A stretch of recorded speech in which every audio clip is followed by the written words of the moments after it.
What's up, everybody? It's DC the Analyst, back with another video. Now, I know it's been a while since I posted or whatever, but I'm just here to tell you why it's just not worth it falling for the hype for LSU this year, football-wise. I'm going to tell you why. This is year 4 under Brian Kelly. Year 1 was a rebuilding year. We didn't expect much. Jaden Daniels' junior year, he was okay. Made it to the SEC championship, went 10-4. We thought we were in good spirits. Year 2, kind of trying to build upon year 1. Jaden Daniels ended up winning the Heisman. And LSU had one of the best offenses in the country, but good Lord, that defense is horrible. I'm pretty sure if you're an LSU fan, you just know how bad that defense was. If you could put any defense in like the worst defenses ever in college and NFL, they'd be up there with 2015 Saints. And that defense was horrible. Now, I will say that I'm excited about Garrett Nussmeier. I'm an avid Garrett Nussmeier supporter. I wasn't always saying that after last season. I was kind of disappointed. But I had to realize, junior year, first year starting, is he going to take that senior leap like Jaden did in 2023 and Joe did in 2019? Because I will tell you this, I was not the biggest Joe Burrow fan in 2018, his junior year, the first year he transferred. I was not the biggest fan. And I say that because I felt like he was cocky. I felt like he had never won anything before. But I really started to realize that when we were winning all those games, that he had this sense of aura to him that made him great and that made him one of the best leaders on that team and caused them to go 15-0. Now, we go to Jaden Daniels' case. He goes 9-3 his first year. He dealt with an injury at the end of that season. A lot of people don't realize he was injured in that SEC championship game. And I just feel like we didn't get the whole sample size. He only threw like 15 or so touchdowns. He didn't do a lot in his junior year, but what he did do is he was clutch when it mattered the most, and that's what I appreciated about him. I did not expect him to go on the run as he did in 2023 with Malik Neighbors and Brian Thomas Jr. I don't think anyone expected that. I thought we were going to be good, but I thought Jaden Daniels wouldn't be a part, and you know what? He surprised me. But that defense was god-awful. It caused them to lose those 3 games. In reality, they only should have lost 1. That's debatable. You can debate me on that. But we're going to go to Garrett Nussmeier. Garrett Nussmeier, and this is going to be crazy, he has the arm, and this is going to be crazy, he has, in my opinion, the best arm that I've ever seen. One of the best arms I've ever seen. What he lacks is decision-making and using his legs when necessary. When I mean using his legs, it's just running. I don't expect you to be Jaden Daniels out there. I don't expect you to be Lamar Jackson out there. But when you see pressure coming, you need to stop rolling back, scramble, get some yards, and not take a sack. Nuss took so many sacks last year, it was ridiculous. But I also had to realize to myself, first year starting, he has to learn the offense. But I'm like, dude, you've been in the offense 3 years. You would kind of get it by now. But here's the thing. He's a good quarterback. I think he needs to just work on decision making.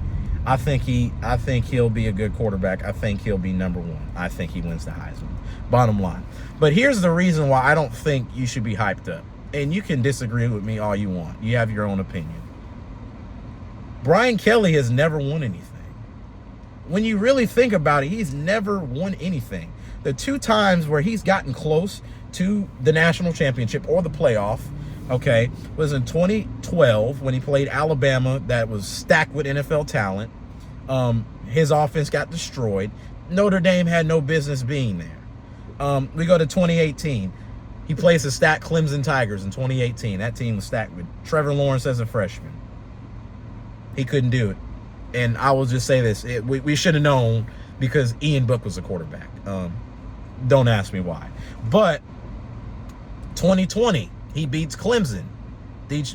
beats DJU, I think was his name. Yeah, for Clemson, he beats him. They get in the playoff, and then they play Clemson in the ACC championship, I think. They lose. And then they go to the playoff, and they lose bad to Alabama. Brian Kelly has the inability of winning big games when it matters the most. I think he was brought at LSU to rebuild the program. But do you know how many transfers they brought in? This was the best portal class in LSU history. When they lost out on DeCorian Moore, when they lost out on Bryce Underwood. We thought it was all over, but they brought in all the receivers, Barron Brown, Nick Anderson, all those guys, some defensive players. And honestly, I'm not even worried about the defense this year. What I'm worried about is the O-line. They're the most inexperienced group on the team. I'm worried about the O-line, and I'm worried about if LSU is going to show up or not August 31st at 6 p.m. against Clemson in the fake Death Valley, because it's not really Death Valley.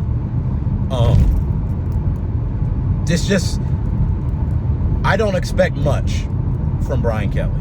And my respect kind of dipped for him after I heard about the Greg Brooks situation.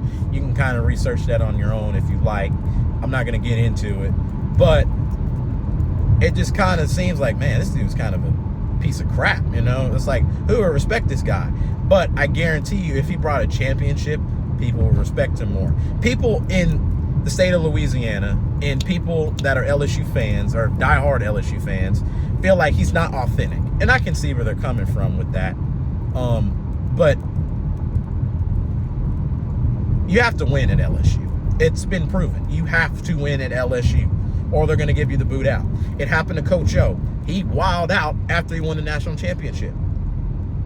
When I think about it, it wasn't really Coach O. Yes, he was a great recruiter.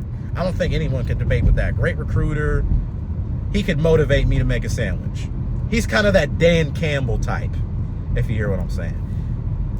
What we needed was somebody that was going to motivate the team consistently, have them disciplined, because that's what LSU players lack. They lack discipline. They lack discipline. That's one of the main reasons why they weren't as good as they were in 2020. They lack discipline. Another issue, corners. It doesn't matter how many transfers we brought in. I'm still not worried about that area. I said the offensive line was going to be the weakest part. It's going to be the corners. We have not had one homegrown corner. I mean it from Louisiana, came to LSU as a freshman, stayed, didn't transfer in. The last good one that I can name was Stingley. That was drafted at Derek Stingley, honestly. And, you know, he just got paid a bag. So it makes me think, like, can he not recruit homegrown talent at the defensive back position? Because you know LSU used to be DBU. Man, you should have seen them corners 2 years ago. They were horrible. But I'm ready to see what Garrett Nussmeier can do, what he can do, prove himself that he is a force to be reckoned with, because I know he's a force to be reckoned with, but can he show everybody else that he's worthy of a #1 pick selection? Well, that's all on this video. I hope you guys enjoy. If you agree, you know, that's cool. If you don't, it is what it is. But please like this video and subscribe, and I'll come out with more content.